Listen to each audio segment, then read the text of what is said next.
Nick Rudder from McKee's37.com. This is our dirty work van that we use for shows and for delivering orders locally. As you can see, it's filthy. This has a very expensive 3M vinyl wrap, and it's important that you take care of it properly. I started out with the wheels and tires using extreme iron remover. Spray it on, let it dwell and change colors, and then use a pressure washer to rinse it off. Believe it or not, after letting it dwell for about 2 minutes, about 85% of the brake dust was removed before I agitated it with a brush. The pressure washer did most of the work. Next up, it was time to use tire and rubber rejuvenator to clean the tires. Spray this on, and while it dwelled, I used a wheel woolly brush to clean in between the spokes and the hard to reach areas of the wheel. These brushes are made in the USA and they're the utmost quality. Once the tire cleaner had time to dwell, I used a short handle wheel and tire brush to agitate and to remove the browning, the grease, and the grime from the tires. And then I also used the same brush to clean the face of the wheel. Now, this brush is great for painted wheels, but it's not something I would use on gloss black wheels. For that, you can use a softer boar's hair brush. For the lug nuts, I use the Wheel Woolies lug nut brush, and then I also clean the rim with that, as well as the valve stem.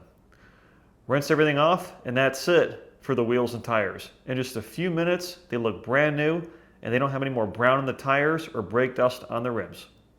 Next up, it was time to wash the van, and for that, I used the MJJC foam cannon. This has an adjustable output and an extra thick bottle.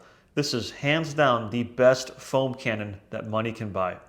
I have my Carolina detailing cart set up, including a 5-gallon wash bucket filled with water already. This is a quick, easy way to fill up the canister of the foam cannon. You want to have it full about 85% with water before adding your soap. McKee's 37 Graphene Auto Wash produces mountains of thick, frothy suds. I add it to the foam cannon as well as the 5-gallon wash bucket. To agitate the wash bucket to create the foam, I used a grit guard insert followed by a quick blast from the pressure washer. I love this setup because it adds tons of lubrication to the surface for safe, swirl-free washing, and it's safe for ceramic-coated vehicles, graphene-coated vehicles, and everything in between. Simply give it a blast with your pressure washer to activate the suds and to fill up the bucket before getting to work. The MJJC has a fitting that is compatible with the Quick Connect on most pressure washers.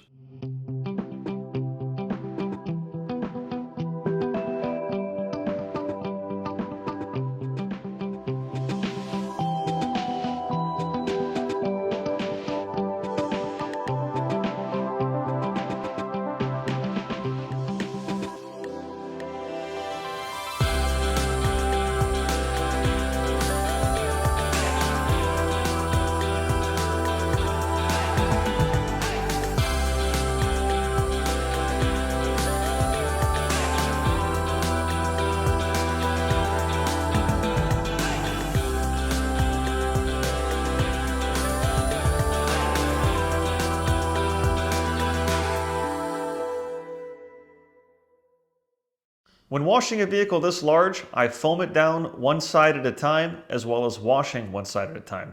My wash tool of choice was a Mitt on a Stick Pro.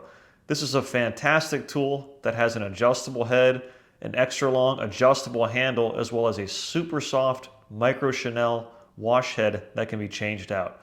These guys are great, and for washing something this large or a boat or an RV, you simply cannot beat it for the price. It is far nicer than what you find at your local home improvement store or auto parts store. Just like you normally would, start at the top and work your way down. This particular wash tool has a pivoting head, and you'll notice that I'm reloading it with soapy water frequently. Lubrication to prevent swirls or scratches is key. Whether you're washing a vinyl wrapped vehicle like this van, or if you're washing a dark colored vehicle, you want to have lots of lubrication for safe, swirl-free washing. And here you can see with the extendable handle on the Mitt on the Stick Pro, I can reach areas where I would never be able to reach with a traditional wash mitt outside of using a dangerous ladder. The adjustable length handle is very versatile. It's easy to adjust for quick action when you don't need the extra length. And again, you want to reload the wash head frequently with soapy water, provide extra lubrication so you do not scratch the surface. This is one of my favorite wash tools, hands down, and it's worth every penny. One of the many benefits of our Graphene Auto Wash is that you can let it dry on the surface. Soap does not create water spots. Water creates water spots. But don't try this with any regular wash.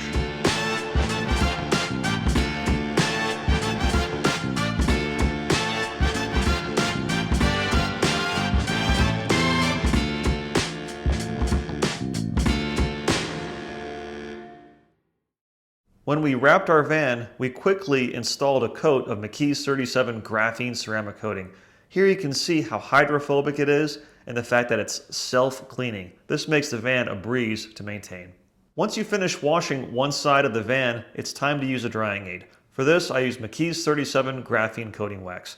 This adds protection and it also helps fight water spots since at this point I've rinsed off all the soap.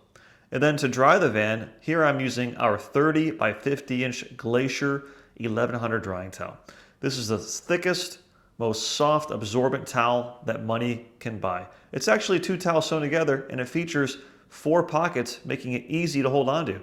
Here I am again, spraying the graphene coating wax on all exterior surfaces before drying with the towel. Leaves the surface slick, glossy, and hydrophobic while adding more UV protection. Here's a tip for drying the tall parts of the vehicle. Take the Micro Chanel wash pad off the mitt on a stick. It has a rubber pad, and then simply wrap your microfiber drying towel around it. This way you can use the extendable handle and the pivoting head to dry all the hard to reach areas, like the top of the roof as well as the upper parts of the windshield. This saves you a ton of time and it helps prevent water spots. And then I simply repeated this process for the other side of the van as well as the back, and check out the finished results. Thank you so much for watching this video. Take care, God bless, and be sure to click the subscribe button.